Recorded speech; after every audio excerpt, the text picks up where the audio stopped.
Is it your sense that there is an increase in the number of those sorts of incidents that is occurring? Or is it that because there's now a camera in everybody's hands that we are seeing it, and that essentially what's happening now has been happening at the same rate for a very long time? It's just that in the past we didn't have the glaring evidence of exactly what it was. Yeah, I think it's the latter. I think these problems have always existed. Police violence directed at people of color it's been going on for decades. And most social disturbances over the last 50 years in communities of color have been triggered by police violence. Because when you're black in this country, you are presumed dangerous and guilty. And every person of color, one way or another, learns that. And it doesn't matter how much education you get. I have to tell my students, I don't care how many degrees you get, you're still going to be facing a presumption of dangerousness and guilt when you walk out on those streets. And that's burdensome, it's exhausting, and you get tired of it. And then when you see it manifesting itself in some lethal way, this time on camera, it enrages you because you've been dealing with this burden your whole life.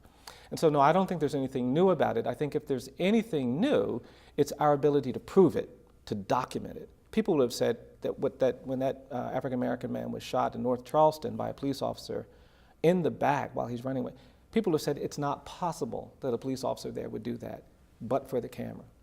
And I think that's the real challenge. And what we're not talking about enough, in my opinion, is why it is so overwhelming for people of color, why it ought to be overwhelming for everyone to be living in a society where you're presumed dangerous and guilty, where you have to bear this burden. I was telling some young kids, I said, when I grew up, my grandfather taught me, he'd say these things that are painful to hear, but he would say, don't ever forget you're black. When people forget they're black, they get hurt. I moved to Montgomery in the 80s, and I was looking for a place to live, and I just couldn't find housing because the bulletin board was still using racially restricted language for housing, a 2-bedroom apartment available for white man and woman, that kind of thing.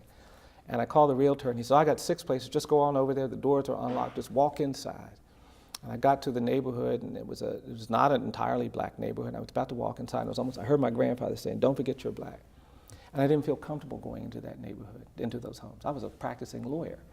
And then the next day I heard about someone being pulled out of a house that they were visiting just to see if it was a place they wanted to rent. It was beaten by the police and didn't have the chance to give voice to him just being a potential renter. We're just still dealing with the symptoms of our history of white supremacy, of narratives of racial difference when we talk about police violence.